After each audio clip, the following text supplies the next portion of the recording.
Se você não é o narcisista, mantenha a sua autoestima. A sua mãe vai dizer, você não vai dar em nada, não vai adiantar, porque ela que quer vencer. Mas se você se separar emocionalmente, você vai vencer. Acredita nisso? Elogia. E aí você vai começar a perceber que você vai estabelecer pontes de diálogo. Porque tem muita gente que não sabe reconhecer o outro, o valor que o outro tem.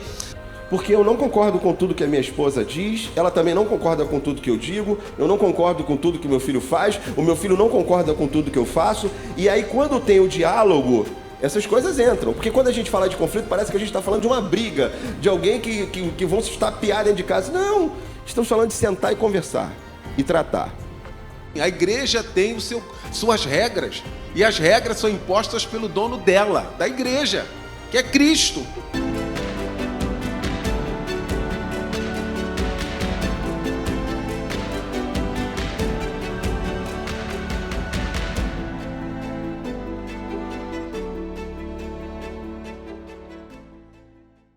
Cansei de ver e ouvir minha mãe orando de madrugada por nós. Não tive pai, mas ela criou eu, a minha irmã e o meu irmão. E eu louvo a Deus nessa manhã que vamos falar sobre a família, sobre aquela mulher maravilhosa que marcou a minha vida. Eu desejo que Deus marque a sua vida também nessa manhã.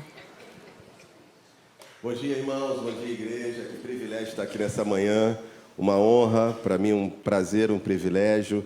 Agradeço demais o convite, a oportunidade de estar aqui.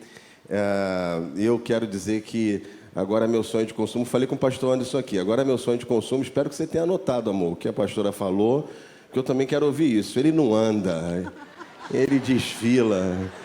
Meu sonho de consumo agora é esse, eu ouvi isso dela. Esse homem é lindo, eu posso dizer também, não posso dizer? Pode. Eu sou fã dele e é um privilégio poder estar aqui com você, crendo que Deus tem coisas especiais para nós aqui nessa manhã. Então abra seu coração para você ouvir tudo aquilo que Deus tem a falar à sua vida, ao seu coração. E nosso desejo, tenho certeza, de todos nós aqui, é que sua família seja ricamente abençoada por Deus essa manhã. E que coisas grandiosas aconteçam lá na sua casa, lá na sua família. Em nome de Jesus, esse é o nosso desejo. Obrigado, um privilégio. Amém. Queridos, que alegria estar aqui e expectativa. Eu queria dizer para vocês que cada um desses que estão aqui, eles têm uma autoridade enorme para falar sobre família, porque eu tenho convivido com eles, tenho andado com a família deles e tenho visto o que Deus tem feito. E isso é uma coisa muito boa, porque antes da gente fazer algo, a gente precisa ter aquela autoridade para fazer isso, e o Senhor nos concede pela graça dEle. Então, e reunir esse time aqui num domingo de manhã, gente, que alegria enorme. Bebam, aproveitem, e que no término dessa celebração tenha a convicção de que fundamentos foram fortalecidos. Sua família vai sair daqui cada vez mais dizendo, entendi, essa é a base, eu estou mudando para a glória de Deus, que é o grande objetivo de tudo quanto nós estamos promovendo aqui nessa manhã. Bom, dito isto, eu queria te falar que isso aqui é um pré-anúncio do que nós viveremos em maio, que é o mês da família. Então, nós já estamos oficialmente inaugurando aí semana que vem, né? Na quarta-feira, teremos um dia em família incrível no nosso sítio, então já é a pré-inauguração, digamos assim. Então, vamos às perguntas. Vocês enviaram as perguntas e eu espero que a sua pergunta seja selecionada para que seja lida e respondida aqui hoje. Os senhores gostam de surpresa, sim ou não? Boa, né? Mas se alguém tiver ainda alguma pergunta, quem sabe no segundo bloco nós não conseguimos colocar a pergunta. Eu sei que eles estão preparados aí em nome de Jesus. E aí, se tiver alguma pergunta, você manda para o meu WhatsApp, não tem o WhatsApp da Márcia, pega com alguém aí do seu lado, que provavelmente alguém tem. Se for possível, não prometo, mas nós podemos trazer a sua pergunta no segundo bloco. Então, vamos às perguntas. Eu queria começar com a pergunta de número 1. Já quebrando tudo. Vamos quebrar tudo em nome de Jesus. A pastora Elizabeth vai responder essa pergunta. E a pergunta é: minha mãe é manipuladora, narcisista. Meu pai faz tudo o que ela manda. Ele é manipulado também. Nossa família vive o inferno pelo desgoverno e a manipulação. Tudo tem que ser do jeito dela. Caso contrário, ela diz que vai se matar. Aliás, vive com pensamentos suicidas. Não sabemos o que fazer. Pode nos aconselhar? Eu acho que essa pergunta aqui dava para ser ela todo o fórum durante...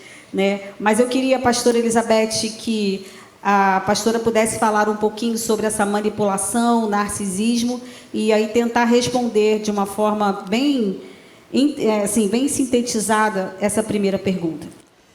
Bom, amados, eu sabia que ia cair para mim.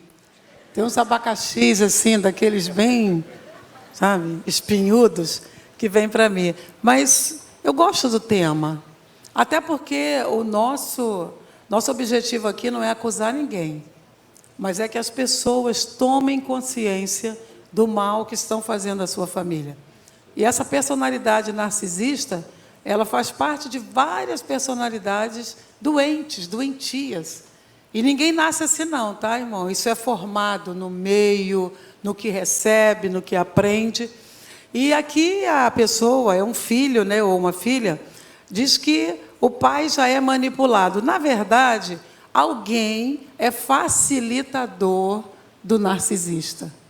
Ele diz para o narcisista, tá bom, você tem razão. Até para não brigar, você tem razão, tá bom. Então, vai facilitando a vida para ele. E aqui a pessoa falou várias coisas, desgoverno e manipulação. Manipulação é o nome narcisista. Ele manipula de todo jeito. Eu não gosto muito de dar característica, porque às vezes a gente dá o que forma uma personalidade, são 10, 15 coisas, né? Sintomas e tal. Então, às vezes a gente fala, tá vendo, você é. Então é ruim dar característica, mas está na pergunta, manipulação, tudo tem que ser do jeito dela. Caso contrário, ela diz que vai se matar, continua a manipulação, porque não vai se matar, e vive com pensamentos suicidas, chamando a sua atenção. Então, são pessoas difíceis, são pessoas doentes, primeiro, tá? Doente. Mesmo que ela não aceite, porque todo mundo que tem uma personalidade negativa não quer aceitar, mesmo que ela não aceite. Então, eu estive lendo sobre isso, e uma boa coisa para se fazer, porque ou sentar e conversar, ela não vai aceitar, a maioria não quer mudar, mas alguém muda. É por isso que dentro da psicoterapia, a gente tem a psicoterapia dinâmica, que é muito boa, para trazer à mente da pessoa tudo aquilo que está trazendo coisa ruim para a família e para ela também. Mas pensando no filho, pensando na pessoa dessa família, eu quero dizer uma coisa para você. Se você não é o narcisista, mantenha a sua autoestima. Separe-se emocionalmente. Você não é a sua mãe. Você é uma pessoa que está observando que tem alguma coisa. Se você se curar, se você conseguir se manter... Aliás, o tema do livro que eu trouxe aqui para vocês, comprem, por favor. Filhos de Mãe Narcisistas, da Michele Engelke. Ela vai mostrar o quadro da sua casa e vai mostrar como sair. Uma das coisas é, adquira a sua autoestima. Saiba que pessoa você é, estude, trabalhe, tenha sonhos. A sua mãe vai dizer, você não vai dar em nada, não vai adiantar, porque ela é que está certa, ela é que quer vencer. Mas se você se separar emocionalmente, você vai vencer, acredita nisso? E você pode ajudar, porque você não adoeceu. Se for uma filha de mãe narcisista, ela vai puxar você para ser narcisista também. Então, fica uma família totalmente doentia que vai virando para todo mundo. Deixa eu ver se eu tenho mais alguém aqui. Então, se afaste emocionalmente. Solte-se dessa dor. Se você não é narcisista, fique bem para você poder ajudar a sua família.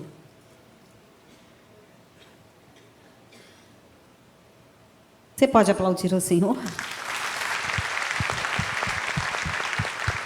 Ok, pastores? Podemos prosseguir? Bem? Eu queria que você prestasse atenção na pergunta que eu vou ler, porque está projetado só o cerne da pergunta. Então, para você entender a pergunta inteira, você preste atenção também. Nós vamos para a pergunta de número 4. Famílias Famílias estão desestruturadas porque os valores delas estão invertidos. Não há prioridade na família. Na minha casa, não tem planejamento, meus pais não oram, não pegam a Bíblia, não tem tempo para nós. Depois, falam que somos uma família cristã. Como assim? Pastor Humberto. De fato, nós vivemos um tempo muito difícil quando falamos sobre princípios e valores de família. E, infelizmente, essa desestruturação familiar também tem alcançado a igreja. Deus, quando projetou lá Israel, projetou para que eles fossem modelo para as nações ao redor. E nós, quanto igreja, também fomos projetados enquanto igreja para isso. Jesus disse: vocês são a luz do mundo, vocês são o sal da terra. Então, nós somos esses que, dentro de um mundo em trevas, nós somos a luz. Devemos brilhar como luz. A ideia é que, como Noé, no meio de uma geração corrompida, Noé era diferente dessa geração. Então, nós, enquanto famílias, com a consciência cristã que nós temos, esses hábitos precisam ser hábitos que são moldados por aquilo que a palavra de Deus nos ensina. Quando nós falamos do nome cristão, esse nome surgiu não dado por aqueles que frequentavam as igrejas ali naquele momento, onde a igreja começava a surgir, começava a nascer, lá em Atos dos Apóstolos, lá em Antioquia. Mas os de fora olharam para os irmãos da igreja e começaram a chamá-los de cristãos. Então, olha só, as pessoas que não eram da igreja começaram a olhar para aqueles que frequentavam as igrejas, que frequentavam ali aquele corpo, e começaram a identificar que eles eram cristãos. E a palavra ali usada, traduzida como cristão, significa pequenos cristos. Assim devemos ser nós. Enquanto indivíduos, na nossa vida individual, devemos assim nos comportar, mas também como família, também dentro do nosso lar. Um casal precisa orar juntos. Um pai ou uma mãe precisam orar com os seus filhos. Eu me lembro que os meus filhos, a primeira palavra que eles aprenderam não foi papai nem mamãe, mas a primeira palavra que eles aprenderam foi amém. E sabe como é que eles aprenderam isso? É porque a mãe, quando ia amamentar, ela orava dizendo: Senhor, abençoa o mamá do Lucas, do Pedro, do João, em nome de Jesus, amém. E a primeira palavra que eles aprenderam foi amém. Estava com fome, então queria falar logo amém para mamar logo de uma vez. Então, amém. Eu me lembro que certa vez, eu não sei qual dos três, mas um deles, com fome, veio perto da mãe, puxando a saia dela e já falando: amém, mãe, amém, amém, amém, amém. Do tipo, me dá logo a comida. Mas você vê o hábito criado? A primeira palavra é amém. Por quê? Porque está se criando um hábito. Hábitos são criados. É o hábito de ler a Bíblia, é o hábito de orar, é o hábito de nós ensinarmos esse momento espiritual, e daí são criados esses valores, esses princípios. Eu não saio de casa sem levar o meu filho para a escola, sem orar. Todos os dias. Eu oro quando saio de casa para levá-lo à escola, e quando a gente chega na porta da escola, eu oro com ele de novo.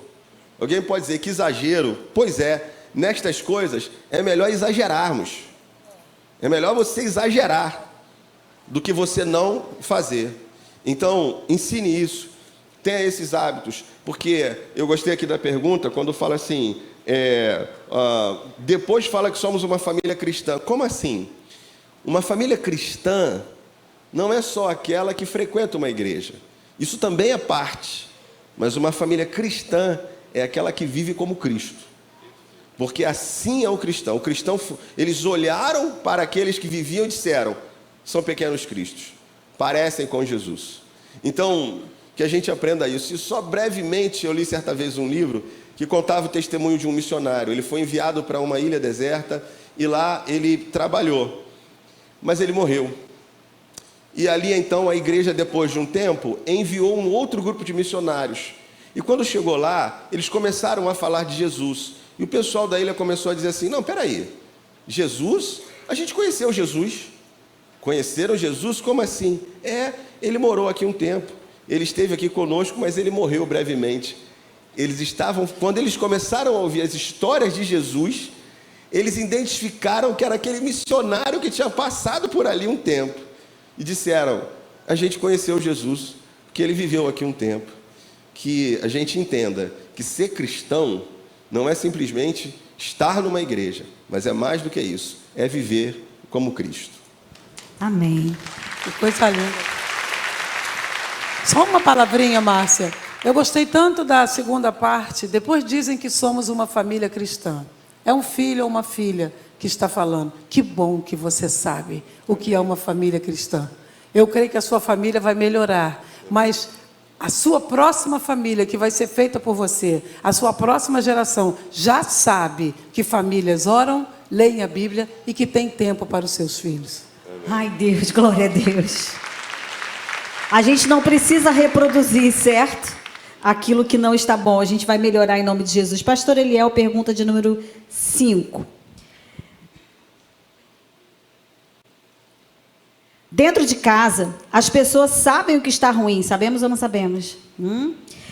O que precisa mudar, mas infelizmente não queremos mudar. Preferimos viver de aparência a encarar a dura realidade. Nada muda. Família faz de conta, está certo? Quero começar a responder essa pergunta pelo início. Família faz de conta, é isso? É. Família que faz de conta é isso. É a família que sabe que tem que mudar, sabe o que tem que fazer, mas não faz.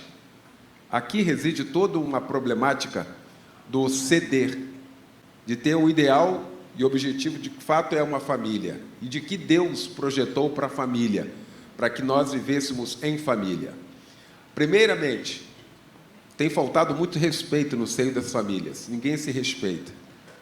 Cada um se acha dono da verdade e cada um exerce aquilo que acha que tem que fazer, independente do outro. E isso se reflete também na sociedade. Por que não existe respeito na sociedade? Porque dentro da família, essa questão respeito já acabou. Ninguém respeita absolutamente nada. E todo mundo, como diz a pergunta, sabe o que tem que fazer, sabe que tem que mudar, sabe que tem que empreender um esforço nesse sentido. O outro grande problema nesse sentido aqui, a meu ver, é que comumente a gente quer mudar o outro. Eu quero mudar a Aline, eu quero mudar a Eline, eu quero mudar a Alana, mas eu não quero mudar. E ninguém tem o poder de mudar ninguém, a não ser a si mesmo. Quando eu mudo tudo à minha volta. Quando eu tenho a consciência de fato que eu tenho que mudar, de que eu tenho que ceder em prol de um valor maior, de uma família melhor para a sociedade e principalmente para Deus, quando eu começo a mudar, quando eu começo a ter essa consciência daquilo que eu tenho que fazer e faço, as coisas começam a mudar. É que a gente fica esperando sempre a disposição do outro e o outro sempre fica esperando a nossa decisão, a decisão de mudança. Nada muda e aí fica o faz de conta, que é mais fácil chegar aqui de mão dadas com a minha filha, com a minha mulher. É mais fácil eu ficar rindo. É mais fácil. Agora, difícil, como diz aqui, a dura realidade é encarar de fato que existe um problema, que esse problema tem solução buscada em Deus a partir da mudança de tudo aquilo que eu vou fazer. Então, não sei qual dos dois estavam aqui, sou o pastor Anderson ou o pastor Humberto, da família faz de conta que me vem à cabeça aqui, de que estávamos no debate de família e uma ouvinte mandou, dizendo que o esposo dela havia agredido ela em casa e estava no culto à noite cantando como se nada tivesse acontecido. Aí alguém falou assim, pô, mas isso é crime. E é. Mas para ele estava tudo normal, porque ele agrediu, não pediu perdão, e no culto, e ela vendo ele glorificando, adorando a Deus. Isso é família faz de conta. E você acha que Deus está recebendo esse louvor? Que a gente acha que Deus aceita qualquer coisa. Não. Deus tem os seus princípios. É por isso que hoje aqui nós estamos fazendo esse fórum nos princípios bíblicos, nos princípios de Deus, que são imutáveis. Então, mude a sua família, mas a partir de você, a partir das suas atitudes. Um dos princípios que impede a oração, está lá em 1 Pedro 3,7, é o marido tratar mal a mulher. Impede. Corta o teu relacionamento com Deus. Olha como isso é grave, irmãos. Olha só, é de uma gravidade que você tratou mal a ela, impediu, cortou, parou, cessou. Você vai orar, você vai cantar, acabou. Então, até você restaurar. Então, nós temos alguns princípios que vão impedir a gente de ter um relacionamento com Deus. Um deles foi isso que o pastor Eliel acabou de narrar. É verdade. Pastor Anderson, uma pergunta de número 8. Na minha casa não se fala sobre Deus, Bíblia, planejamento, futuro, sexo, problemas. Não tem diálogo. Como sobreviver em meio a isso tudo? Simples. Tira o celular de todo mundo. Primeira dica, tira o celular. Né? A gente vai lá no almoço, na casa do pai da Márcia e do Renan, interessante, tem uma cestinha assim, que o pai dele bota, todo mundo chega para o almoço, bota o celular ali na cestinha, para não ficar ali, para a gente interagir. Segunda coisa, resgata a mesa. Mesa é lugar de comunhão, mesa é lugar de partilhar, mesa é lugar de olhar nos olhos. Então, tirou o celular, resgatou a mesa, você vai começar a provocar de tal forma que um consiga interagir com o outro, porque o problema aqui está sendo a falta aqui de diálogo. Agora, olha que coisa interessante, como sobreviver em meio a tudo isso? Irmãos, se a gente não dialogar, vai acabando tudo. E aí é preciso a gente estabelecer conexões espirituais. Família tem que ter o horário para orar. Ah, mas a gente tem uma agenda, não permite. Mas tem que ter um dia, um momento, tem que ter um horário.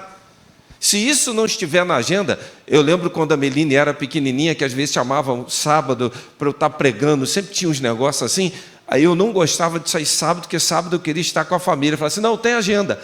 Aí a Meline falou assim, que agenda? Outro dia, sábado, tu ficou lá com a gente cantou, a gente leu Bíblia, tu não tinha agenda nenhuma. Minha agenda é com vocês.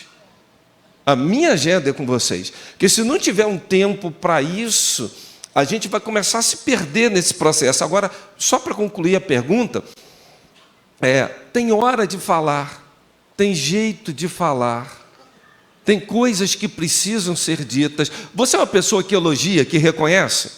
Poxa, que comida você fez hoje.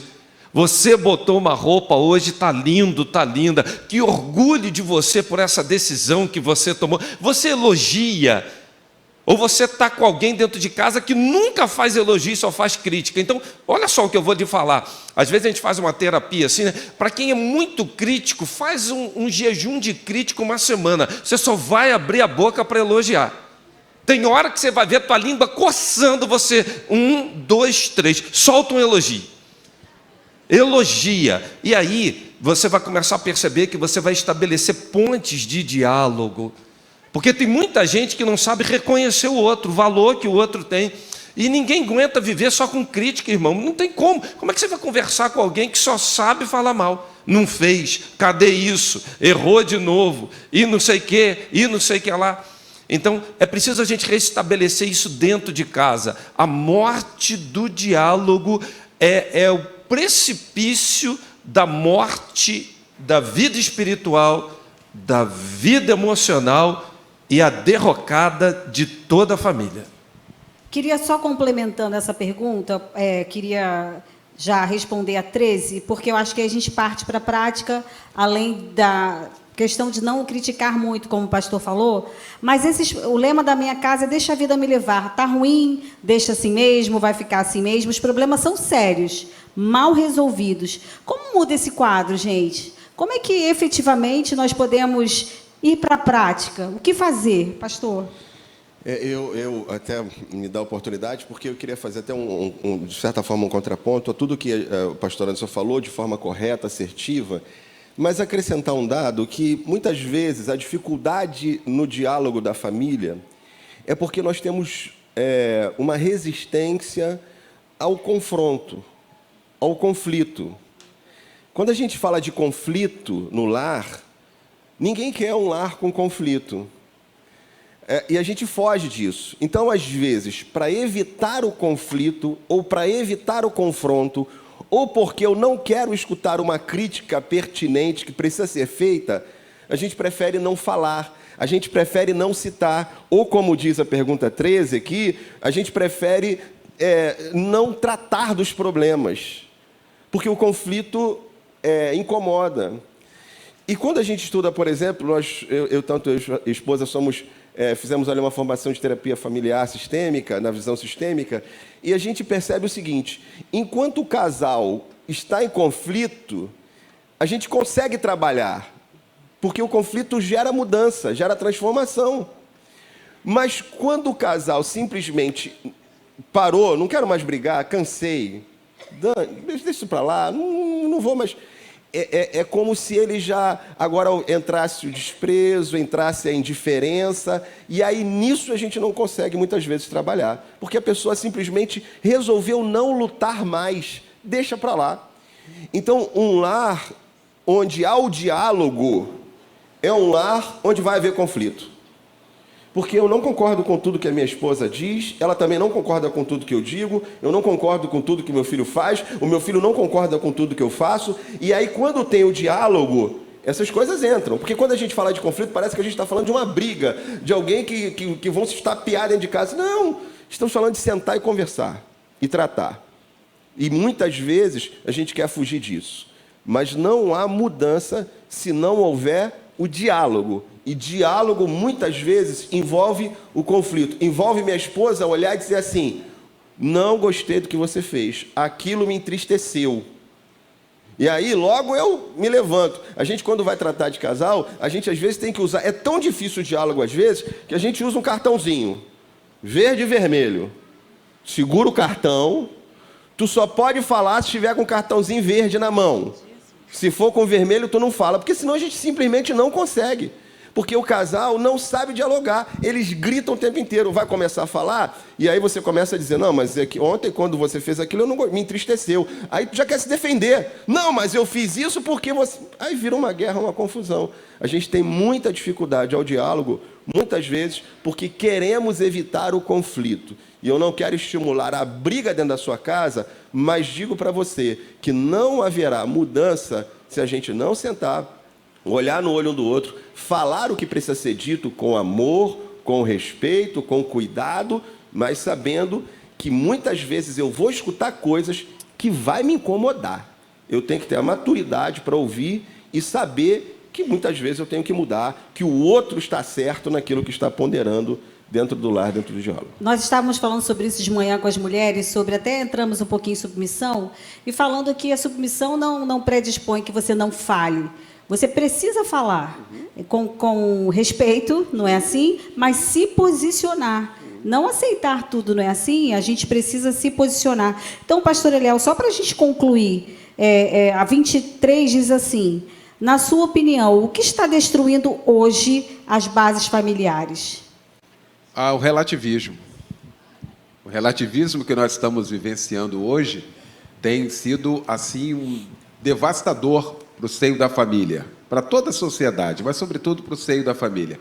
Hoje tudo, absolutamente tudo, é relativo. Não existe uma verdade absoluta. Existe a minha verdade, existe a sua verdade, e eu tenho que respeitar a sua verdade, mesmo discordando dela. Ou seja, não existe uma verdade para a sociedade. E, lamentavelmente, em muitos lares também não existe mais a verdade. Mas a Igreja de Cristo conhece a verdade. A verdade absoluta. Existe uma verdade absoluta. E a verdade absoluta tem nome. É Cristo Jesus. Os princípios que Ele deixou. É por isso que o tema do fórum, eu amei o fórum, é porque fala de princípios. A pergunta 13, que foi muito bem dissecada aqui, quando eu vi aqui a pergunta, veio na minha mente a vida do rei Davi.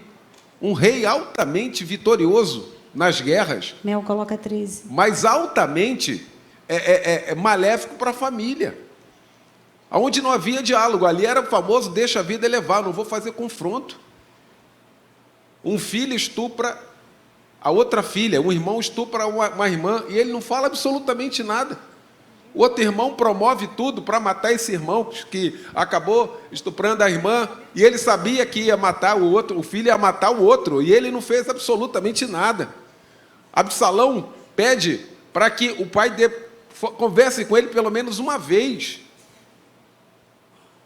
E aí alguém consegue fazer esse encontro, o que ele faz, o rei? Quando vê o menino, dá um beijo no menino e despede o menino. Ou seja, eu não vou tocar em nada, eu não quero mexer em nada. O resultado foi aquilo lá. Morte de um, morte de outro, sabe? E, lamentavelmente, em muitos lares as coisas estão se perdendo, as coisas estão morrendo, as esperanças estão morrendo por causa disso. Pela omissão. Não, eu não vou mexer nisso, porque o pastor Humberto foi muito feliz aqui, eu não vou tratar disso, que vai ferir. Ué, mais ferida do que já tem?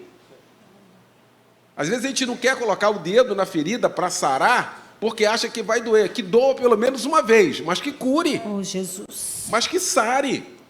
Tem coisa na nossa vida, tem decisão que a gente vai ter que tomar que vai doer muito, mas é necessário, para que lá na frente haja a restauração. Então, eu acho muito importante a gente parar e fazer uma dicotomia, de fato, como é que vive a sociedade com esse relativismo. Só que isso não pode adentrar a nossa casa, sob pena da gente viver uma família disfuncional, uma família de aparência, onde está todo mundo rindo na igreja e está todo mundo brigado em casa. Acho muito interessante quando o pai fala assim, eu não estou falando com meu filho. Pô, parabéns, quem é a criança lá? Precisa que você tenha ouvido, precisa que tenha gente aqui acompanhando a gente agora. Eu não estou falando com minha filha porque minha filha fez... deveria falar, não é não falar. Então, é questão de posicionamento e que a igreja de Cristo, nós que somos a igreja de Cristo, temos que tomar para a gente. Nós somos regidos por princípios, e princípios imutáveis. A igreja do Senhor Jesus está enfrentando e vai enfrentar nesse tempo agora uma grande guerra. Uma guerra terrível, onde a gente vai ser confrontado aí com algumas leis. A pergunta 3, desculpa, Márcia, aqui por que a igreja não aceita união estável como casamento? Não é a igreja, é a lei que rege ela que diz que não é. Aí muita gente quer colocar aí o artigo 1723, que é a lei da união estável, que diz que o juiz poderá converter a união estável em casamento. Então, se pode converter, não é. Ponto. Mas tem uma pressão de dentro da igreja para isso. É a lei que diz que não é. Ele poderá converter. Então, se pode converter, não é. E muita gente se baseando nisso. Eu queria já responder a 3. Aqui queremos dar o nosso jeito, né? Não, deixa o jeitinho. Fica aí. E não é assim. A igreja tem suas regras. E as regras são impostas pelo dono dela, da igreja, que é Cristo. A gente não pode facilitar, existe um código que a gente tem que cumprir, e o código da palavra. Então, o que tem destruído é exatamente isso. A gente começa a abolir os valores, a gente começa a tirar, de fato, os valores que nós aprendemos, os valores da palavra, e a gente vai relativizando, não tem como a gente voltar. Princípio é princípio, o que serviu para Abraão, o que serviu para Jacó, serve para mim hoje. Porque os princípios de Deus são imutáveis. As eras passam, os anos passam, o regime passa, a dispensação é outra, a aliança é nova, mas o Deus é o mesmo. Os princípios são os mesmos. Então, se a gente não aplicar tudo aquilo que a gente aprendeu na palavra de Deus, aplicar mesmo para que a gente tenha uma vida em família, tem um termo aqui que eu li numa pergunta que foi feita aqui, parece um inferno. Vai virar um inferno mesmo. Você imagina 5, 6 pessoas dentro de uma mesma casa, cada um com uma opinião, cada um brigando com o outro. Isso não pode ser um lugar saudável. E essa também não é a família que Deus criou. Então, ou a gente assume a nossa responsabilidade e trata a nossa família, porque nós conhecemos a palavra. Cobrar isso do mundo é complicado, mas da igreja, que tem a Bíblia Sagrada como regra de fé e prática, ou a gente cumpre o que está na palavra, ou a gente vai ter que conviver com resultados desastrosos como nós já temos vivido. Amém. Já começamos a ser confrontados aqui, preparados aqui, para nos prepararmos para em casa nos posicionarmos no Senhor, certo? Eu queria chamar você agora a um momento de adoração. Vamos adorar ao Senhor? Cada componente da mesa já respondeu 2 perguntas, ou complementou com uma segunda pergunta. Queria te chamar à adoração nesse momento. Queria agora que nós entrássemos num bloco de perguntas falando sobre sexualidade, sobre pecado. E as perguntas vão ser, eu queria que vocês prestassem já atenção aí, porque aí a gente vai distribuir conforme vocês desejarem responder. São 4 perguntas, uma para cada um. Serão as perguntas 10, 19, 11 e 27. Certo? 10, 19, 11 e 27. Eu vou começar com a pergunta 10. Eu escolhi a pastora Elizabeth para responder. Eu falei que ia deixar vocês escolherem, mas eu escolhi já, né? Só Jesus. Desculpa, gente.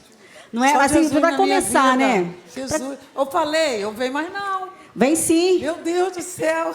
Gente, vamos falar para ela vir sim? Gente, a pergunta 10 é ótima. Vem sim. Meu Deus. Não é? Então vamos lá. Por que uma pessoa que adulterou é afastada dos cargos, mas os mentirosos continuam lá fazendo suas trapaças? Existe algum critério? Eu queria só fazer aqui não sei se sempre a pessoa é afastada ou deveria ser, né? Não sei Quando se ela é alguma... descoberta, é. Quando é descoberta, né? Então vamos lá. Por que quem comete adultério é afastado, mas os mentirosos continuam lá e outros pecados mais? Irmãos, eu vou falar uma experiência minha. Eu sempre falei que adultério era igual um pecado de mentira, era qualquer pecado, pecadinho era igual.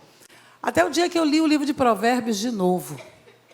E eu gosto de ler um livro inteiro, não gosto de ler 5 versículos de um, eu não aguento isso. O livro inteiro. Irmãos, Elizabeth, só um segundo. Uma pergunta para cada. Se vocês interferirem na resposta, vai contar com uma pergunta e vocês vão ter que passar só para outro bloco, tá bom? Não quero só para a mais... gente poder ter ordem aqui. Não quero mais interferir, não quero que ninguém interfira aqui também, não. Então, eu li o livro de Provérbios, irmão, lá no capítulo 23, quando a Bíblia diz assim, o que adultera é falta de entendimento, tá? E a sua vergonha continuará para sempre. Eu falei, quer dizer que... Então, o que adultera é um pecado carnal, é um pecado que ninguém quer que alguém adultere na sua casa, no seu casamento, marca a nossa vida. Todo pecado sexual marca muito. E o adultério é a Bíblia que diz que marca. A vergonha é para sempre. Eu morro de pena disso, porque às vezes uma pessoa adultera, vem, pede perdão, pede ajuda, volta ao convívio, volta a cantar, volta porque pediu perdão e perdoado. Amém, irmãos? Amém, queridos? Então, qualquer pessoa que adultera pode pedir perdão e pode voltar. Mas quando a gente olha para ele, a gente fala que ele é um perdoado? Não. Aquela ali adulterou. Aquele ali adulterou. Então, nós próprios, a própria humanidade, não aceita isso. Agora, os mentirosos dentro da igreja, não só os mentirosos, os falsos, os julgadores, eles têm um tempo, Márcia. O critério é o tempo de Deus. Porque a Bíblia diz que lá no reino de Deus, quando nós formos para o reino, vai ser separado joio e trigo. Quem vai separar? É o pastor ou são os anjos? Eu não estou vendo quem é mentiroso, se não mentiu contra mim. Eu não estou vendo quem é falso, se não foi falso contra mim. Então está no meio. Mas o critério é que ninguém vai entrar no céu errado. Amém, irmãos? Peixes e peixes. Jesus falou que todo mundo vai entrar. É a última parábola. Todo mundo, todo peixe pode vir grande, pequeno, ruim e tal. Mas os anjos vão dizer quem é e quem não é. Então o critério, meu amor, não é hoje. O critério é lá. Mas a Bíblia diz que, em Apocalipse, lá no capítulo 22, que em pecado de adultério, em pecado de mentira, em pecado de roubo, ninguém vai entrar lá. Mesmo que fique escondido a vida inteira na igreja, mas o Senhor sabe de tudo. Então, quem quiser, se conserte agora, melhore agora, mas saiba que tem alguns pecados que, infelizmente, mancham. Está na Bíblia e a gente também vai passar por isso para aprender a não pecar mais. Vai perder o direito a... Amém. Eu já tenho pouco direito mesmo, perder um pouquinho mais. Gente, um pouquinho olha. menos. Eu só queria complementar uma coisa, que hoje a igreja ela perdeu muito essa coisa da disciplina. Perdeu muito. E, por exemplo, o pecado de Davi. Davi, ele adulterou e praticamente cometeu um suicídio, Urias. Ok. E o que acontece a partir daí? Quando ele é confrontado com o seu pecado, vê o Salmo 51. O nível de arrependimento que Davi tem. E aí vem a consequência. Qual é a consequência? A criança vai morrer. O que Davi faz? Não come, não bebe, não toma banho, não faz nada. Uma semana clamando ao Senhor: Deus, tem misericórdia, mata, leva a mim, mas não leva a criança. Não, é na criança. Ok. Quando a criança morre, o que acontece com Davi? Toma banho, troca as vestes, vai comer, já foi. Até que eu ainda tinha uma esperança que isso sucedesse. Davi está passando por um processo pelo seu erro. A partir do momento que o juízo veio, a criança morreu, pela primeira vez na Bíblia, Batseba é chamada mulher de Davi. Até então ela não era chamada assim. Por quê? Tem um processo. E aí às vezes a gente fala assim na igreja: fulano, afasta. Pastor, eu já fui, o senhor já me advertiu lá na frente de todo mundo, agora eu tenho que sair daqui, estou sendo punido 2 vezes. Não, querido, é para preservar você, sabe por quê? Se tem uma coisa que a gente precisa ter, é autoridade. E nesse momento que você comprometeu, a autoridade não se resgata de uma hora para outra. Irmãos, isso é um processo, você concorda? Então, quando a gente fala isso, é porque nós estamos preservando o teu processo de tratamento para que você resgate a autoridade. Então, não é punir 2 vezes, as pessoas não entendem isso. É para resgatar a autoridade. Entra no processo. Agora, quem é o melhor para entender isso? Você mesmo que está passando por isso. Isso não deveria vir nem de um líder, nem do pastor. Era para você falar: eu estou num tempo que Deus está tratando, não estou bem, deixa as coisas voltarem para o devido lugar. Sabe por quê? A Bíblia fala assim: examine-se o homem a si mesmo. E tem gente que na hora da ceia, aí quer punir um membro da igreja. Eu não concordo com isso, irmãos. Eu não vejo fundamento bíblico para isso, é a minha posição, tá bom? Não vejo, porque o exame é seu. Mas tem gente que não tem consciência e acha que a gente tem prazer em ficar assim: não vai não, você não pode não, como se a gente estivesse apontando o erro. Não, a gente quer tratar, a gente quer andar com você, a gente quer ver você juntinho, mas existe um processo para o resgate dessa autoridade perdida, e que alguns confundem isso como disciplina. Disciplina, acha que disciplina é afastar. Irmãos, afastar é a coisa mais fácil que tem. Difícil é tratar, caminhar junto, resgatar e falar: vamos. É o famoso levanta a poeira, sacode, dá volta por cima, porque o céu é o nosso destino. Amém. Pastor Humberto, 19, 11 ou 27. Não, pastor Eliel. Eu posso escolher para os irmãos também. Porque eu sou dessas assim, vamos lá. 11. Olha, eu tinha colocado o pastor Humberto na 11. Está aqui. Vamos. Na sua visão, por que as igrejas deixaram de falar de pureza, confrontar pecado, fidelidade? Isso tem afastado o rebanho, ou seja, não falar dessas coisas afasta o rebanho ou não afasta? Por que as igrejas não têm falado de pecado mesmo, de colocar isso no púlpito?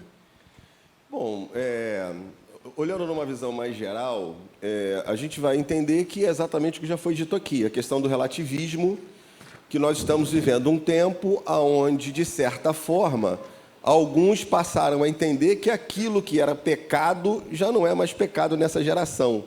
Parece que o tempo vai dando permissão a fazermos certas coisas, e o relativismo não é só um problema na família, mas ele é um problema da igreja, ele é um problema dessa geração, da pós-modernidade, em que tudo se relativizou, como se já não houvesse mais verdades absolutas.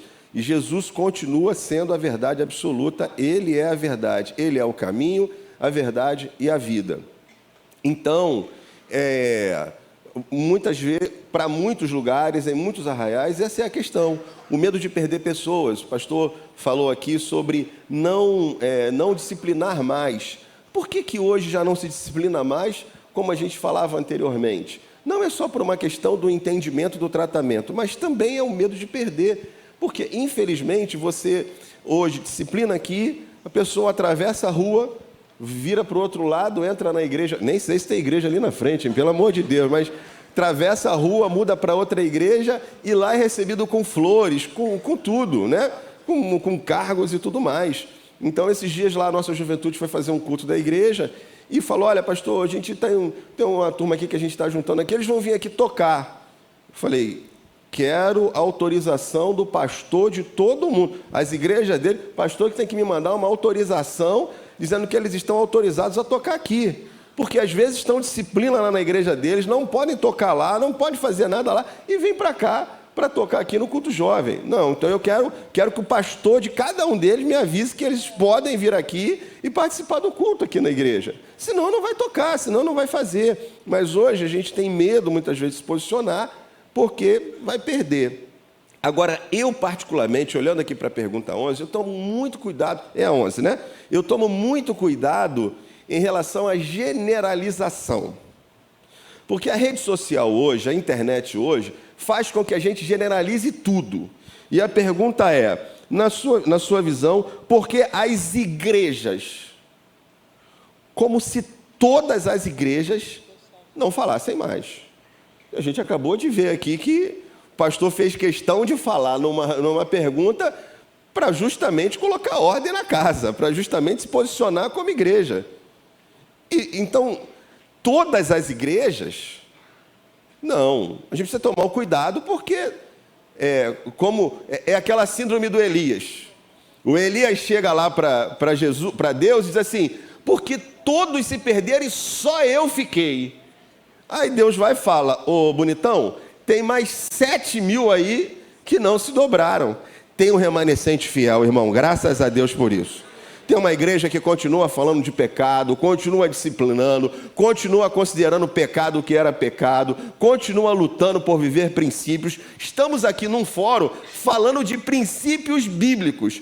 Quando nós vivemos uma época que se você não tem nem muito trabalho olhar na internet, você vai encontrar lugares que se reúnem para dizer que a Bíblia não serve mais, tem que ser atualizada. Nós estamos aqui dizendo que o princípio bíblico é a palavra de Deus, é a Bíblia, e é Ele que vale para a nossa casa, para a nossa família, para a nossa vida.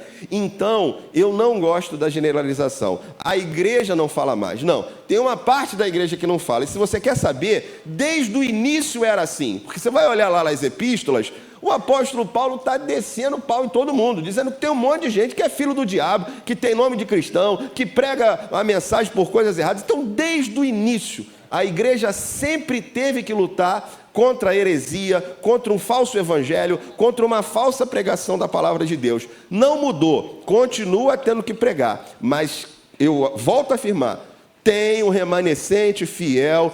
Tem 7.000 que não se dobraram e que continuam lutando por viver a verdade do Evangelho. Glória a Deus. Eu acho que essa pessoa não era membro dessa igreja, nem membro da igreja do pastor, nem membro da igreja da pastora Elizabeth, porque o tema anual da nossa igreja é santificados para conquistar. E não tem como falar sobre santificação se o pecado e se a pureza não forem expostas. Então, é alguém que... Porque esse fórum foi difundido por aí, né? Então, a gente precisa estar numa igreja, mesmo que seja longe de casa, mas que seja bíblica, em nome de Jesus. Vamos lá. Pastor Eliel, escolheu? 19. Vamos ler a 19, então. Eu namoro, mas vacilei na intimidade. Quero ajustar isso, mas não consigo. O que eu faço? Bom, eu vejo nessa pergunta aqui três coisas relevantes. Primeiro, reconhecimento. Vacilei. Isso aqui já é um grande passo, talvez o primeiro passo mais importante, é reconhecer. Que hoje não tem, conforme foi falado aqui, isso virou no relativismo, isso é normal. Foi só um errozinho, e aí eu já pedi perdão, e eu vou casar com ela mesmo, ou com ele mesmo, então, aí continua na prática. O tema aqui, a pergunta é assim, vacilei. A segunda coisa, quero ajustar. Ou seja, não deve continuar na prática, sabe que essa prática não é a correta. E a outra é, não consigo. Declina aqui a sua dificuldade. O mais importante aqui é, eu quero ajustar e o reconhecimento de que, de fato, cometeu algo que não era para cometer. E aí, a gente vai entrar numa outra questão aqui muito complexa, de que hoje, cada vez mais, lamentavelmente, os nossos adolescentes estão numa prática, sabe, terrível e já com uma vida sexual em andamento. Quanto mais jovem, quanto mais cedo, você vai ver meninos de 12, 13 anos, sabe, praticando assim sexo como se adulto fosse.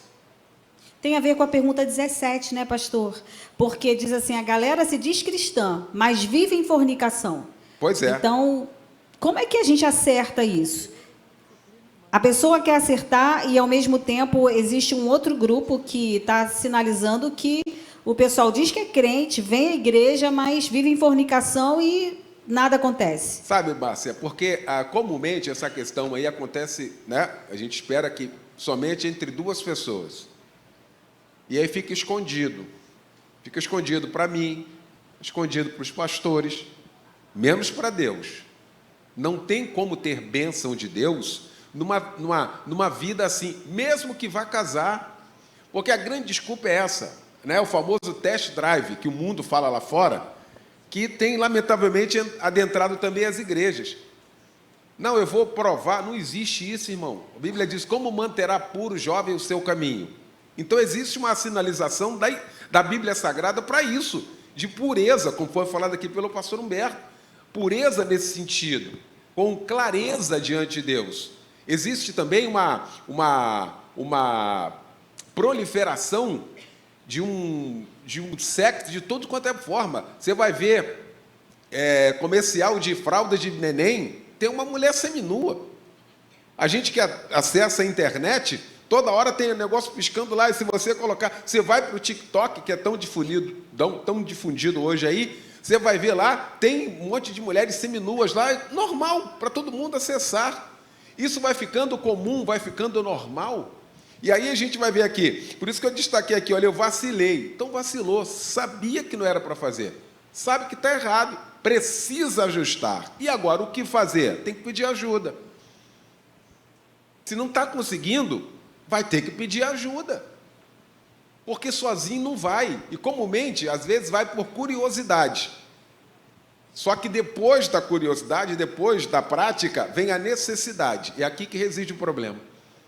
Porque enquanto você não conhece, você fica meditando. E aí você fala, Deus, tira isso de mim, Espírito Santo, me ajuda. Mas uma vez cometido o ato, vira a necessidade de.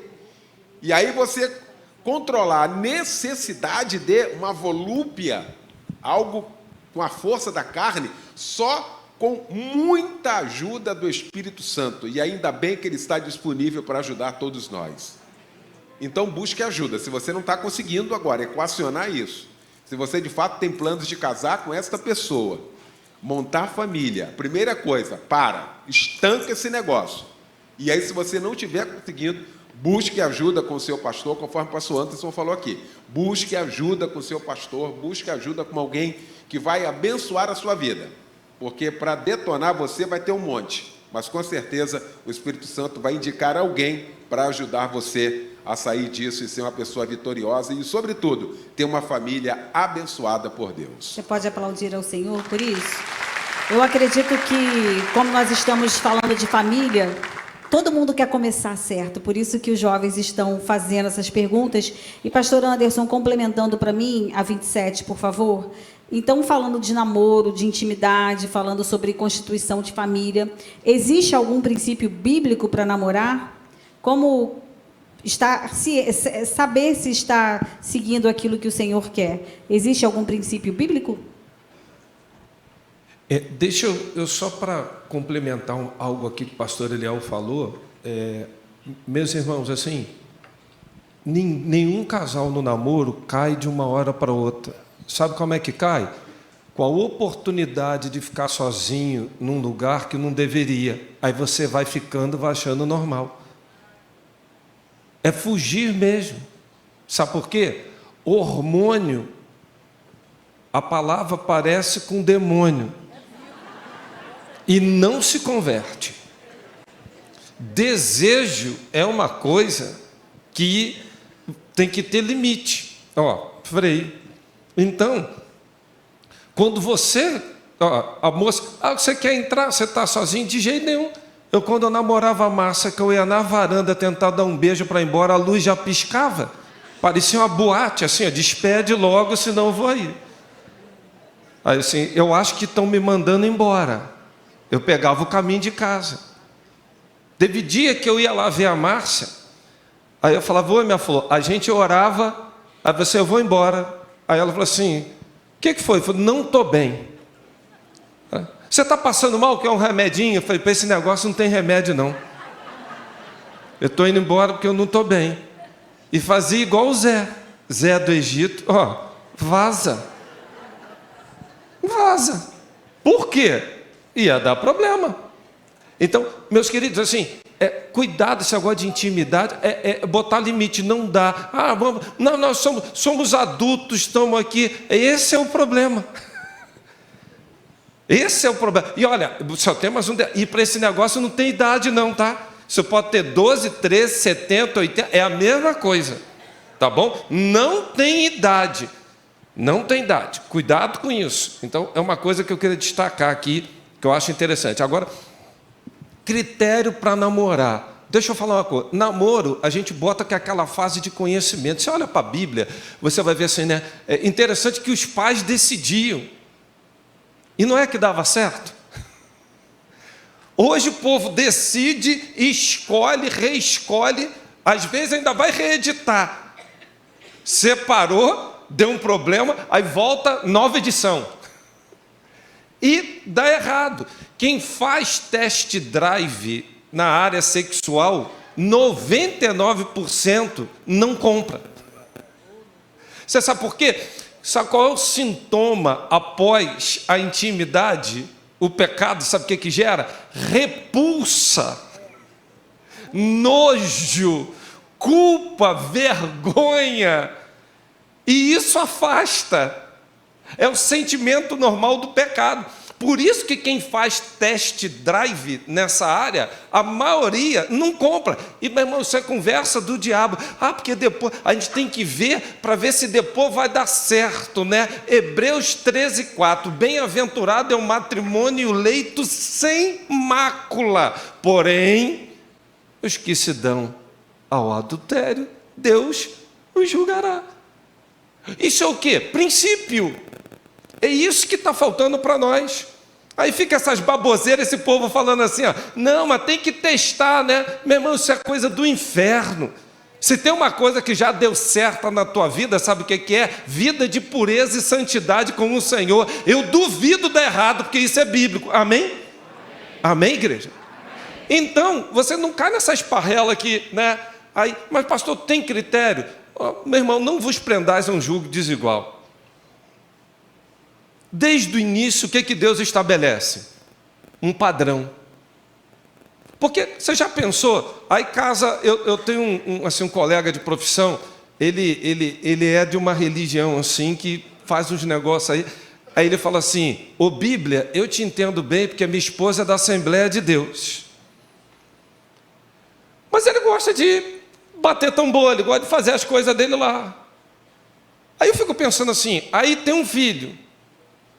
Esse filho vai ser feito o quê? Vai ser instruído aonde? Lá no tambor ou lá na igreja? Como é que vai ser isso? Os dois são pais, têm direitos. Olha o problema. Então, não é bom quando você, né, quando está casando, você casa com Deus da pessoa, você casa com o propósito da pessoa, você casa com tudo que a pessoa dá. Por isso que casamento é uma união psicossomática. Aí já começa um reino dividido. Aí vem aquela frase célebre, Márcia: pastor, se eu não crê no poder de Deus, se eu não acha que Deus pode mudar, o problema não está no poder de Deus, o problema está nesse miserável que tu casou aceitar esse poder de Deus. Porque ele não quer, ou ela não quer.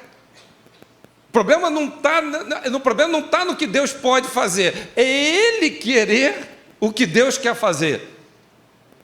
E aí começa um grande problema. Então, hoje, o jovem ele não tem critério nenhum para estabelecer um namoro. Nenhum. Sabe qual é o primeiro? Olhei, falei, Deus, vou começar a pedir sinal. Aí o miserável tem uma camisa preta ou amarela. Hoje ele veio com a preta. Deus, se amanhã ele tiver com a amarela, eu creio que é um grande sinal que eu tenho que... Aí, não é que no dia seguinte o cara vai com a camisa amarela? Aí, Deus. Ou então começa assim, ó. Aqui, ó. Olha que coisa bacana.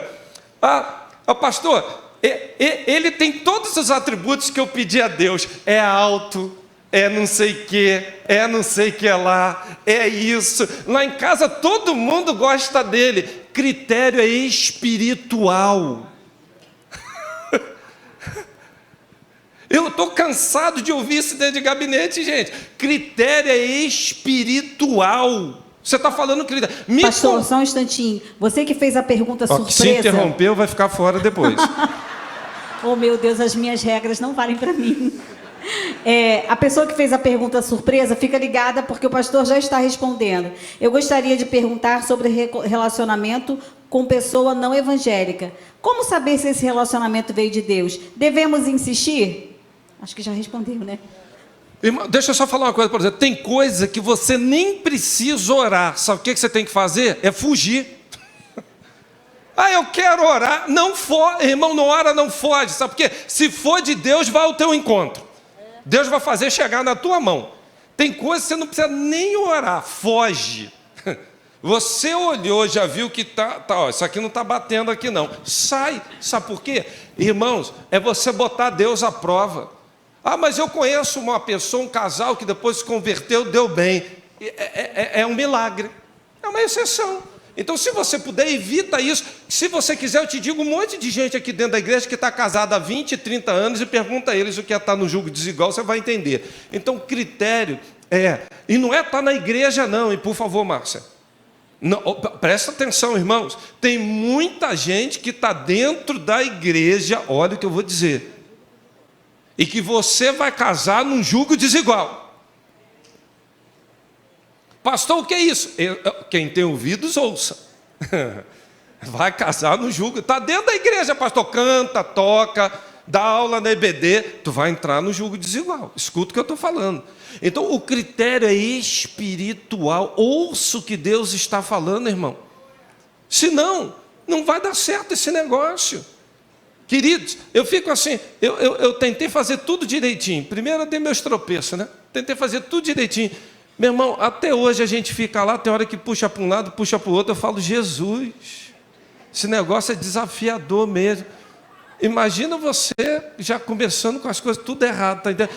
Sofre demais, e olha, irmãos. Que eu sou maravilhosa, hein, gente? Viu? Não, boa, perfeita e agradável. Por quê? É a vontade de Deus para a nossa vida. O critério é esse, gente, porque ele fala umas coisas minhas aqui, né? É boa, perfeita e agradável. Você imagina, com bom, perfeito e agradável ainda dá problema. Sabe por que dá problema? Porque eu estou lá. Senão já tinha dado certo, irmãos.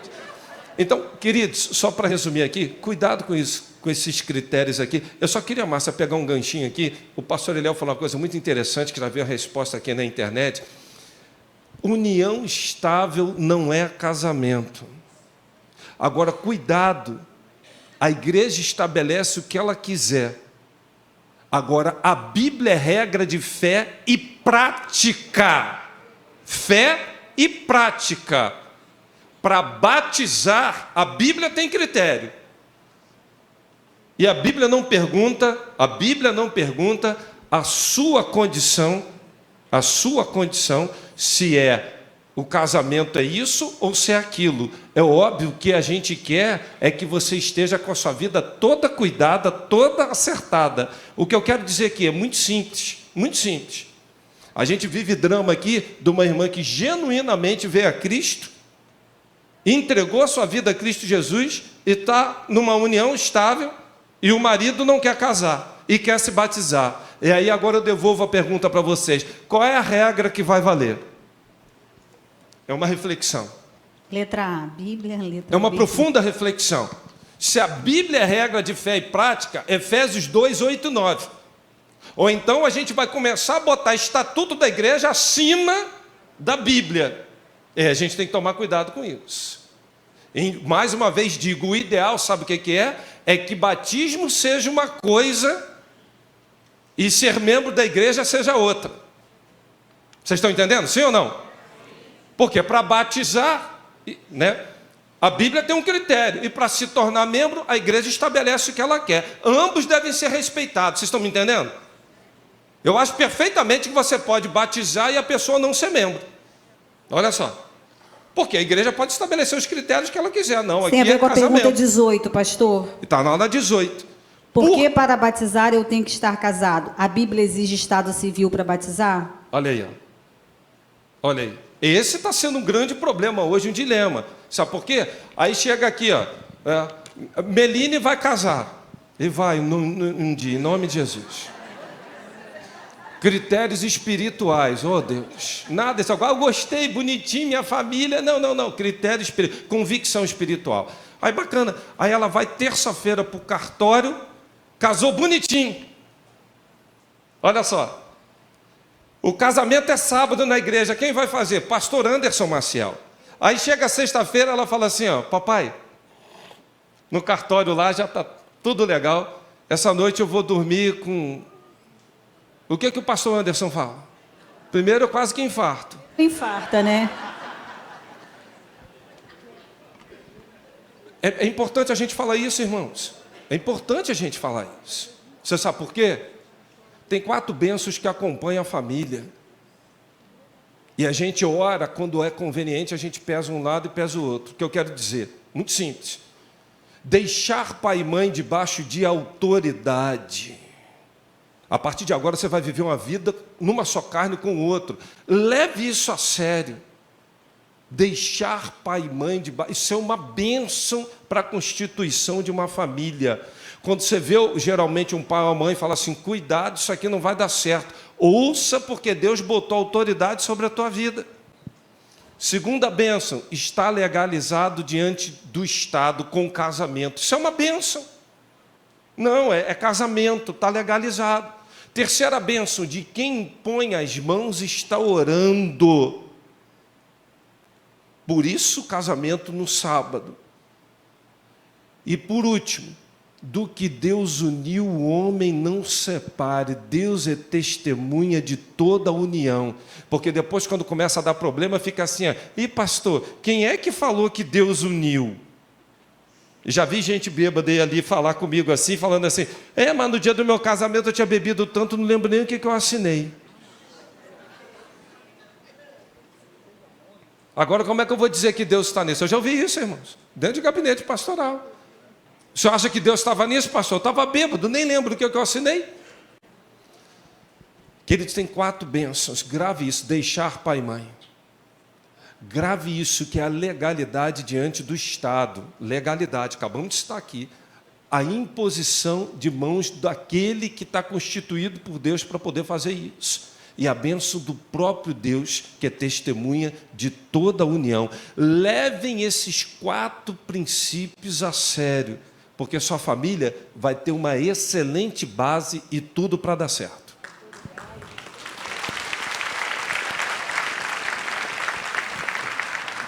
Tem a pergunta de uma mãe, acredito, pastora Elizabeth, pergunta número 15. A gente deve obrigar os nossos filhos a ir à igreja quando eles não querem ir? Sim ou não?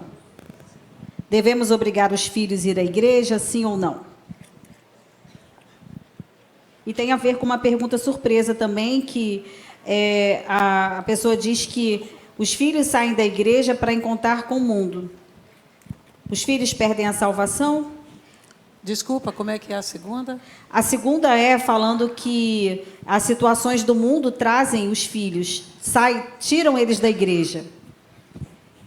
Será que eles perdem a salvação com isso? Então, acho que tem a ver muito com essa ideia de conduzir, né, a criança.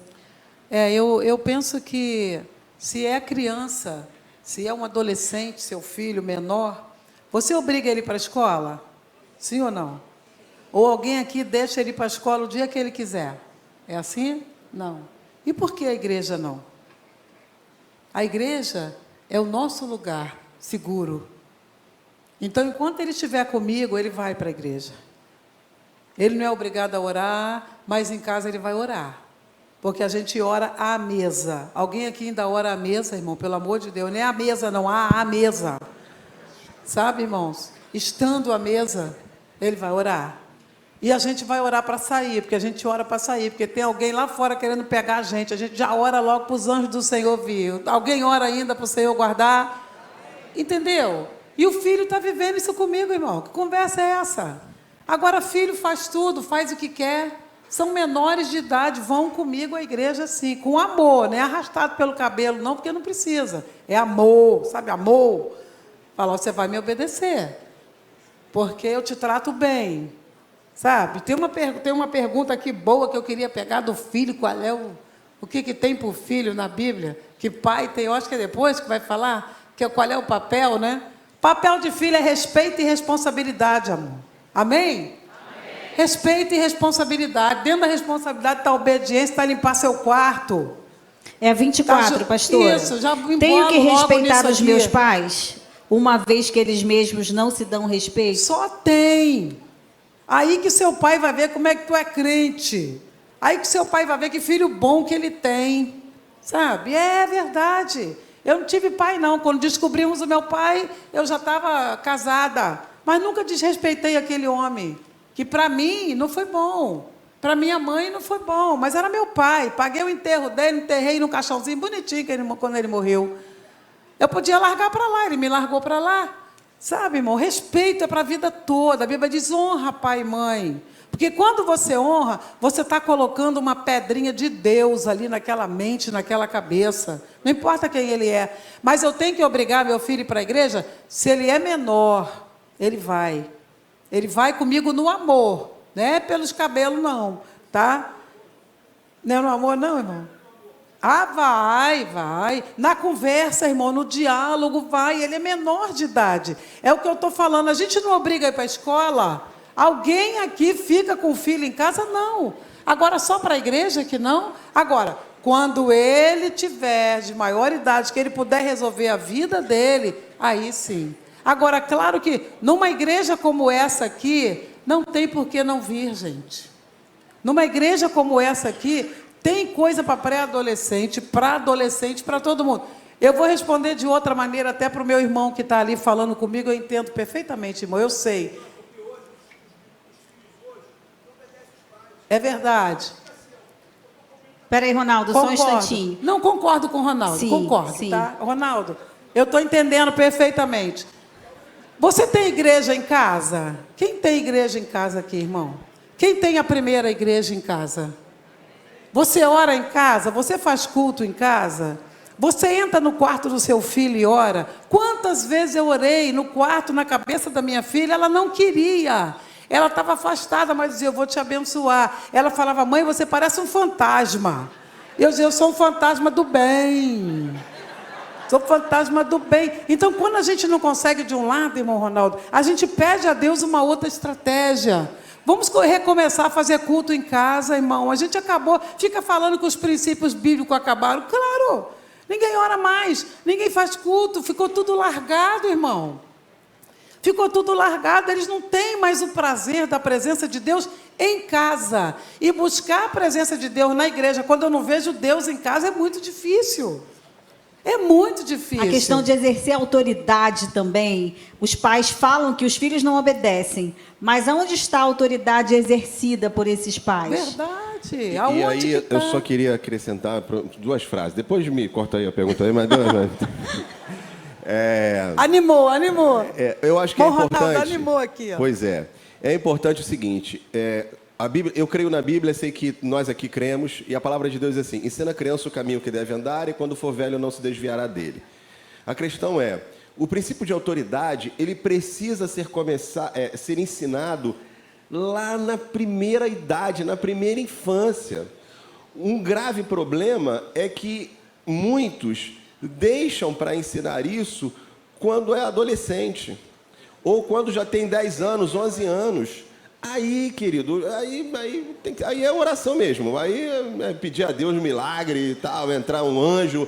Porque isso tem que começar lá na criança. Lá quando pequeno, tem lá o primeiro aninho que fez a primeira pirraça, ou que fez o primeiro abuso, ou que bateu no rosto do pai, no rosto da mãe, que quebrou as coisas. Tem que ser estabelecido o princípio da autoridade. Ele precisa começar a aprender lá de pequenininho, porque nessa idade é lindo. E aí, aqui não, graças a Deus, os avós daqui não fazem isso. Mas os avós lá da Ilha do Governador, não bate no meu neto, não faça isso, não toque nele. Você está tirando a autoridade do seu filho e da sua filha. Depois, quando ficar igual o irmão Ronaldo falou, vou mandar para tua casa, para tu poder dar jeito nele e cuidar dele. Aí tá falando que não quer ali, olha. Não. Aí, entende? Aí não. Tem que começar lá embaixo, tem que começar no início, tem que começar na primeira infância, para chegar e impor limites e colocar. E é engraçado, vou falar de novo dos avós lá da Ilha do Governador. Pior que está transmitindo na internet e está me entregando lá. Vou falar de novo dos avós lá da Ilha do Governador. Eles esquecem, porque eu já ouvi dizendo assim, eu nunca te bati. Eu falei, como é que é o negócio? Nunca me bateu? Não, nunca fiz isso. Eu não fiz o quê? Aí que eu digo, quem bate esquece, mas quem apoia não esquece, né? Eu lembro, eu posso contar detalhes. Mas isso começa lá embaixo, lá na primeira infância, lá quando é pequeno. Aí é realmente mais fácil, né, irmão? Começar lá é realmente mais fácil, mas a gente entende que tem famílias que começaram depois. Os filhos grandes. Tem família que eles já vieram, sabe? Aí vai ser aquele teu jeitinho de crente, de falar, filho, eu vou orar por você. Eu vou orar pela sua faculdade. Eu fiz isso, gente. Sabe? Filha rebelou, eu falei, sangue de Jesus, o que é isso? Sabe? Mas eu vou, essa que dizia, mãe, tu é um fantasma. Hoje uma bênção, prega que é uma maravilha, mas a gente, só Jesus. Então, você chega lá, você ora, eu vou orar pelo seu trabalho. Quanto você quer ganhar? Que ela estudava muito. Eu vou orar. Ela estava tentando entrar no exército. Eu falei, vou orar por você. Vou pedir a Deus. Na época, eu pedi um salário de 3 mil. Eu pedi pouco, mas era muito na época. Irmão, ela entrou no exército. O primeiro salário foi 3 mil. Aí eu falo para ela, tá vendo? Tá vendo? Como é que Deus age? Quando ela entrou numa empresa grande, aí que ela estava no marketing, ela montou o negócio lá. Montou um marketing lá, acho que era Beleza Cristã o nome, viajava o Brasil todo. Aí que ela resolveu se rebelar e fica boba, sabe? Fica boba. E aí deixou Jesus e deu uma afastadinha. E um dia mandaram ela embora. E ela, mãe, ora. Foi antes do exército, mãe, ora. Olha só, preste atenção, irmão Ronaldo. Sabe? É essa coisa que você não pode obrigar mais, mas você pode botar Deus de uma maneira. Ela falou, mãe, ora por mim, para Jesus me dar outro emprego. Eu dobrei o joelho, eu peguei o retrato dela, porque eu sou maluca. Eu pego o retrato, eu falo alto, eu grito o nome. Eu preciso disso, eu sou sanguínea, eu preciso disso. Eu levantei e falei, Senhor, aqui, ó, abre a porta para ela, Jesus, tão inteligente, tem misericórdia. Sabe o que Deus falou comigo? Eu fechei a porta, porque ela ia embora de casa. Falei, eita glória, eu gosto disso. Quando ela chegou, eu falei, eu orei por você. Mas Deus falou para mim que fechou a porta porque você ia sair de casa. Mãe, eu ia mesmo morar com uma amiga, mas não vou mais não. Pode continuar a orar que eu vou. Agora volta para o final da fila, porque Deus não é teu empregado. Aí, 2 anos depois, abriu o exército. Aí casou, voltou para Jesus, um negócio muito bom. Mas a gente também tem que ter o nosso jeito, irmão. Não tem que ser carrancudo, crente enjoado fala toda hora. Sabe? A gente tem que chegar no coração deles de alguma maneira, mas peça a Deus qual é a estratégia para o seu filho. Se é orar, para Deus guardar lá fora, ele vai para o baile, mas eu vou orar, tu vai para o baile, tu vai voltar, eu vou orar. E faça isso, de alguma forma, ganhe o seu filho. Ele quer aquele tênis, eu vou te dar esse tênis, mas vem cá que nós vamos conversar um pouquinho. Meu Deus, alguma coisa a gente tem que fazer para atrair os nossos filhos a Deus. Quando são pequenos, quando são criados, quando gostam de Bíblia, quando gostam de oração, é uma coisa. E mesmo assim ainda pode se afastar. Mas quando eles estão grandes, pede estratégia do céu. Porque o céu está interessado em salvar os teus filhos, os meus netos, e levá-los para o céu também. Pela ordem, presidente. Só para acrescentar, o assunto está sendo muito bom. Aliás, essa é a realidade. A gente volta aqui à pergunta 5, que já foi respondida aqui. De família faz de conta, de viver de aparência. a gente volta exatamente aqui, agora com mais detalhes, né? Sobretudo na questão da criação de filhos. Primeiro que o princípio bíblico, o princípio de Deus é de que a educação de filhos é responsabilidade dos pais. Não é responsabilidade da escola, não é responsabilidade da igreja, não é responsabilidade de vô e de vó, é responsabilidade dos pais. Isso chama-se princípio, esse é o princípio, Deuteronômio. Lá está estabelecido. Ponto 1. A outra questão é de que, dependendo da idade, nós vamos falar aqui da idade, é que qual é o assunto da igreja que permeia lá a sua casa? Qual é o conceito de igreja local, que é falado, inclusive, à mesa? Porque os filhos estão atentos àquilo que a gente fala. Qual é o teor da conversa? Qual é a qualidade do pastor da igreja que é falado lá à mesa? E aquele pastor Anderson, aquele pastor, não sei o que lá, aí começa a falar mal do pastor. E o filho está ouvindo. E aquela irmã fulana, aquilo é falsa. Irmão Beltrano, aquele é um troglodita. Aí tu quer que teu filho venha para cá? Se eu sou criança, eu também não queria vir, não. Porque os pais pintam o local, a igreja local, como o pior lugar do mundo. E depois exige que vá para lá. Então, tome muito cuidado naquilo que a gente fala, no conceito de igreja que a gente exprime. A nossa opinião lá para os nossos filhos vale muito.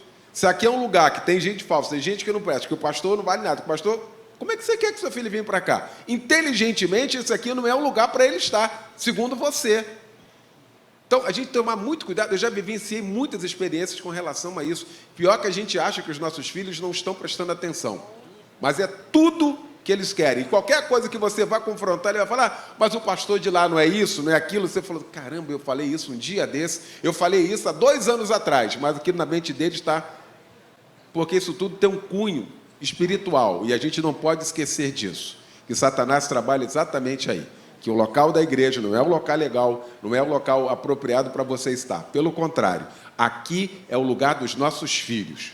Nossos filhos serão criados aqui. Eles crescerão aqui, serão bênçãos aqui. Homens e mulheres de Deus aqui. Este é o lugar dos nossos filhos. Amém, amém. Você pode dizer amém por isso? Amém. Gente, está bom demais. Mas a gente não tem... Pela ordem, posso não? Eu vou deixar, mas nós não temos mais tempo. Eu vou deixar, pastor, cada um vai dar a palavra final. E eu prometo para vocês, eu vou levá-los agora para um brunch maravilhoso, viu? E vocês vão pelo menos responder uma pergunta que não foi respondida aqui. E a gente vai deixar depois no Instagram da igreja, André, essas pelo menos 4 perguntas. Eu queria que vocês já fizessem a consideração final. Aí, pastor, o senhor faz a consideração final na sua fala. Vamos começar aqui pelo pastor Humberto, então. Bom, então, consideração final, eu quero agradecer a Deus pela essa oportunidade, por essa manhã maravilhosa, agradecer pastor Anderson pelo convite, pastora Márcia, toda a igreja, uma alegria estar aqui. Então, eu realmente, minha palavra agora é de gratidão, de agradecer a Deus por essa oportunidade. Quando eu pedi aqui para falar, eu queria só acrescentar um detalhe que muitas vezes eu vejo acontecer, é que às vezes a criança ou o adolescente ama estar na igreja, pelas amizades, pela igreja, pelo culto, enfim, seja por que razão for. E aí o pai ou a mãe, quando ele comete um erro qualquer, quando ele faz ali uma desobediência, aí pune a criança dizendo assim, também você não vai mais para a igreja. Que bobagem, gente. Meu Deus, não faça isso. Não puna seu filho tirando ele da igreja como castigo porque ele desobedeceu. E nem coloque como castigo ele vir à igreja. Já que você desobedeceu, agora também você vai ser obrigado a ir para a igreja. Porque só de castigo você vai ter que ir para a igreja. Também é outra coisa, porque a mensagem que você está passando é péssima. Então eu queria só acrescentar isso quando a gente falou aqui, porque criar filhos é muito difícil. Mantê-los na igreja é outro desafio, mas a gente precisa pedir a Deus sabedoria para poder educá-los nos caminhos do Senhor, como a palavra de Deus diz. Então, eu queria deixar essas 2 dicas aqui para você também, que tem seu filho em idade criança, adolescente, para você tomar esses cuidados. Mais uma vez, muito obrigado. Foi uma manhã maravilhosa, uma oportunidade rica. Eu nem tinha percebido a hora aqui, agora estou vendo o horário. E a gente, enfim, passamos uma manhã aqui que eu jamais vou esquecer. E fica aqui a minha gratidão por essa manhã Vamos tão agradecer gloriosa. a Deus pela vida do pastor Humberto Rodrigues. Pastora Elizabeth, sua última palavra, sua consideração final. E já a pergunta? Não tem mais pergunta. É só a sua consideração final. Agora- essa pergunta eu queria você vai responder no Instagram. Era da mulher que só vai para a igreja e não vai para... Você vai responder no Instagram, tá bom? Termina, é para terminar, senhora. Pastor Eliel Vamos. mandou, vou terminar. Gente, eu achei uma maravilha isso aqui. Eu realmente, quando eu vi isso, quando eu vi essas perguntas, eu me entristeci um pouquinho e comecei a orar. Eu falei isso com a Márcia. Porque eu vi retratos de família. Gente, não tem uma pergunta aqui, não tem algo aqui que diga, eu aprendi muito na minha casa. Não tem nada aqui. Eu falei, Jesus, o que é isso? Esse pessoal é crente. A maioria é filhos perguntando, irmão, o que está havendo com a gente? Os princípios bíblicos não estão sendo colocados na nossa casa. Ninguém ora. Deuteronômio 6. Andar com o filho, ensinando, deitando, levantando, não. Provérbios 22:6. Ensina o menino no caminho que deve andar, você e ele no caminho. E a gente está chorando. Eu chorei com isso aqui, falei, Jesus, só pergunta, sabe? Só pergunta negativa, só pergunta do que está vendo de ruim dentro de famílias. Nossas famílias. Pense nisso, irmão. Você não veio aqui à toa hoje, não, nem eu. Dá uma olhada, tem uma das perguntas que fala, está faltando alguma coisa na minha casa, está faltando muito. Não tem conversa, não tem diálogo, não tem exemplo. Filho nem quer respeitar pai. Tem aqui a mulher dizendo, meu marido é um projeto de sacerdote, como é que ele quer ser? Eu tenho que ser submissa a ele? Gente, é para chorar. A gente tem que pensar nisso, reflita. Pega a sua família, quando chegar em casa... Não vou dizer para você fazer isso, obrigar a orar, não. Senta e fala, gente, o que está acontecendo com a gente? Eu cansei de fazer isso com as minhas filhas. Antes de casar, pedi perdão a todo mundo. Quando entreguei a pasta com os documentos delas, me perdoe. Se você tiver alguma coisa contra a minha vida, vocês agora vão embora. Me perdoa. Sabe? Vamos pensar nisso, irmão. Vamos refletir. Como é que está a sua casa? Dentro de tudo que você ouviu, como é que está a sua família? Isso aqui é uma palavra de Deus para a gente mudar. O Espírito Santo não vai descer, os anjos não vão descer para fazer o que a gente tem que fazer. Por favor, estou te pedindo em nome de Jesus, tome esse fórum como Deus falando com você e comece a fazer tudo o que foi falado aqui para a glória de Deus. Agradecer a Deus pela vida da pastora. Eu depois vou ver com o pessoal do Connect para ver se dá para a gente colocar esse arquivo com todas as perguntas para vocês terem acesso também. Pastor Eliel. Primeiramente, quero louvar a Deus, agradecer ao Senhor pela vida da pastora Márcia, nossa moderadora nesta manhã, mais uma vez. Agradecer ao querido pastor Anderson Maciel, parabenizar todo o staff aqui da PIB de Vila da Penha, por esse momento todo especial desse fórum. A gente sai daqui enriquecido com tudo isso. Não pense que isso aí foi só para você, não. Isso aqui é para nós também. Nós viemos também aprender. Nós saímos daqui com um aprendizado muito grande, porque nós também temos as nossas famílias e também os nossos desafios. Então, meu muito obrigado pelo carinho de vocês. A gente tem essa dificuldade também lá com a pastora Elizabeth Inácio, né? Pastora Beth, no finalzinho, o que fica para nós de reflexão? Fica o desejo de falar mais. Toda vez. Aqui não foi diferente, né? Para mim era só comigo. Viu, Márcio? Você vê que eu sofro lá, né? Mas a pastora Beth é bênção na nossa vida, é a nossa querida pastora lá da nossa Assembleia de Deus Filadélfia. Temos vivido momentos maravilhosos lá com a pastora Beth, essa mulher de Deus que usa a sua vivência, a sua experiência de vida, não é? Para ensinar a todos nós, tem sido uma bênção para essa nação. Então é uma honra muito grande. Que Deus abençoe a sua família. Pastor Humberto, uma honra estar do lado de cá juntamente, né? Hoje eu estou do lado de cá. O lado de cá é complicado. Agora eu sei o que vocês passam lá, viu? Isso aqui é a prova. Faz aqui, paga aqui, né? Lá na rádio eu estou lá do outro lado, lá onde fica a Márcia. Hoje eu sou do lado de cá, mas eu louvo a Deus pelo privilégio que Ele concede de poder estar aqui nesta manhã com todos vocês. Muito obrigado pelo carinho, eu amo vocês. Pastor Anderson já faz as considerações finais. Você quer fazer depois do louvor ou antes do louvor, para já dar a bênção, orar? O que o pastor prefere? Eu vou falar rapidamente, né? Eu só queria agradecer. Irmãos, isso aqui é um banquete. Isso aqui é um grande privilégio que está acontecendo na nossa igreja. Eu quero exercitar uma palavra de gratidão a cada um de vocês, pelo carinho, pela disponibilidade, pela servibilidade de cada um de vocês e sobretudo, aqui os critérios que a gente adota aqui são critérios espirituais. Não adianta a gente vir aqui, né, e colocar gente que vai te dar uma aula de Bíblia. Você vai ver a família do camarada, só Jesus na causa.